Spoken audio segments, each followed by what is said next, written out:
अस्सलाम वालेकुम, welcome to Paragon kitchen. आज हम घर पे बनाएंगे बहुत ही ज़बरदस्त और मज़ेदार सी ठंडी ठंडी रसमलाई। रसमलाई बनाते वक्त कौन कौन सी टिप्स एंड ट्रिक्स को फॉलो करना होगा आज इस वीडियो में आप डिटेल में जान सकेंगे। सबसे पहले किसी बाउल में 1/3 कप के करीब पानी ले लेना है और इसके अंदर आपने शामिल कर देना है 1 टेबलस्पून भरकर टाटरी का। तो यहाँ पर हमें दूध को फाड़ना है और जिसके लिए यहाँ मैंने टाटरी को इस्तेमाल किया है। ये मोटी दानेदार है, पानी में हल करके साइड पे रख लेना है। अब दूसरी तरफ ये 3.5 kg यानी 3.5 किलो दूध है, इसको मैंने एक बार बॉयल दिलवा दिया है और उसके बाद आपने चूल्हे को बिल्कुल मीडियम कर देना है और उसके अंदर जो हमने टाटरी वाला पानी बनाकर रखा है ना, इसको शामिल कर देना है। अब यहाँ पर देखिए थोड़ी ही देर में दूध जो है वो फट गया है। अब 2 से 3 बॉयल आने देंगे और मुकम्मल तौर पर दूध को फटने देंगे। जब पानी इस तरह से अलग हो जाएगा तो चूल्हे को बंद कर देंगे। अब किसी बड़े साइज़ के स्ट्रेनर के ऊपर कोई भी मलमल का या किसी जालीदार कपड़े को रखकर इस सारी की सारी पनीर को आपने छान लेना है। अच्छे तरीके से सारी पनीर को छान लेने के बाद अब आपने क्या करना है, इसके ऊपर डाल देना है बिल्कुल ठंडा पानी, ताकि पनीर जो है उसके अंदर शामिल की गई खटास जो है ना वो बिल्कुल अच्छी तरह से अलग हो सके और दोबारा से इसको छान लेना है। इसी तरह कपड़े के ऊपर रखते हुए 2 से 3 बार आपने ताज़ा ठंडा पानी गिराना है और इस तरह से पकड़कर इसको अच्छे तरीके से निचोड़ लेना है। तो इस स्टेप को आपने 1 से 2 बार ज़रूर करना है। अब पनीर के अंदर बिल्कुल भी पानी नहीं होना चाहिए, इसको टाइटली आपने निचोड़ लेना है। इस पनीर को हम थोड़ी देर के लिए साइड पर रख देंगे और दूसरी तरफ यहाँ पर शीरा तैयार कर लेते हैं। अब यहाँ पर जितना दूध था उतना ही पानी लेकर ना आपने इसके अंदर 2 कप के बराबर चीनी शामिल कर देनी है और शीरे को बहुत ज़्यादा गाढ़ा नहीं करना बस, लेकिन बहुत पतला भी नहीं रखना और एकदम दरमियाना होने तक कुक होने देंगे।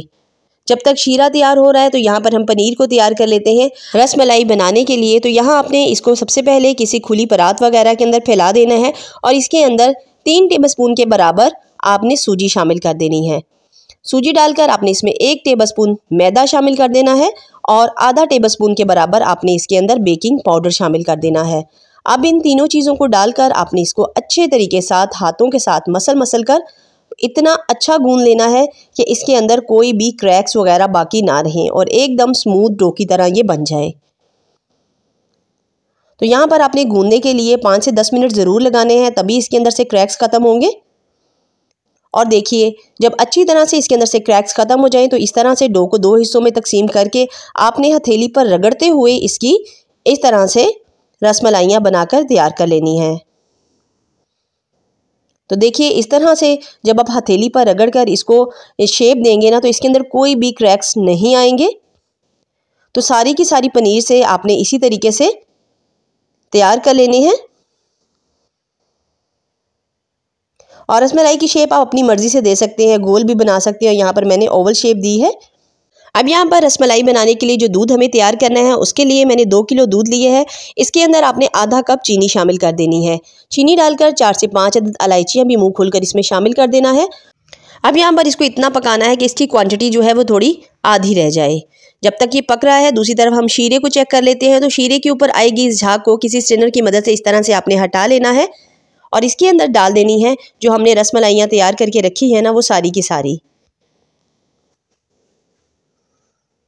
अब यहाँ पर आपने क्या करना है, क्योंकि हलवाई लोग रीठे का पानी इस्तेमाल करते हैं झाग बनाने के लिए, तो यहाँ पर मैंने क्या किया है, इसको थोड़ी देर के लिए कवर कर दिया है जिससे झाग जो है वो सारी ऊपर तक आएगी और रसमलाई पूरी तरह से फूल सकेगी। तो अगर आपके पास नहीं अवेलेबल है तो आप भी इसी ट्रिक को इस्तेमाल करेंगे तो आपकी रसमलाई पूरी तरह से फूलेगी भी और अच्छे तरीके से कुक भी हो जाएगी। तो आपने इसको पकाने के लिए 10 से 12 मिनट के लिए 2 से 3 बार कवर करके इसी तरीके से इसको कुक करना है ताकि ऊपर तक झाग सारी इसके आए और ये बिल्कुल अंदर तक कुक होकर तैयार हो जाए। जब शीरे का पानी थोड़ा सा कम रह जाएगा तो आपने पानी के हल्के छींटे इसको ऐसे ही लगा देने हैं, जिससे क्या होगा, शीरे की जो थिकनेस है वो थोड़ी कम हो जाएगी और मज़ीद झाग बनेगी और इस तरह से रसमलाई की कुकिंग का प्रोसेस जो है वो पूरी तरह से मुकम्मल हो जाएगा। तो बार बार आपने इसी स्टेप को दोहराना है। तो यहाँ पर रसमलाई जो हमारी है ना वो बिल्कुल मुकम्मल तौर पर कुक हो चुकी है और अब मैं इसको ढक कर रख देती हूँ और चेक कर लेते हैं दूसरी तरफ दूध को जो हमें रसमलाई के लिए चाहिए था। तो यहाँ दूध भी बिल्कुल तैयार है। रसमलाई मुकम्मल तौर पर कुक हुई है या नहीं, इसको चेक करने का तरीका यही है कि आपने इसको शीरे से निकाल कर बिल्कुल ठंडे पानी में डाल देना है। आजकल सर्दी है तो इसीलिए मैंने बिल्कुल टैप का पानी यूज़ किया है, लेकिन अगर गर्मी का मौसम हो तो आप इसमें बर्फ़ वाला ठंडा पानी इस्तेमाल करें।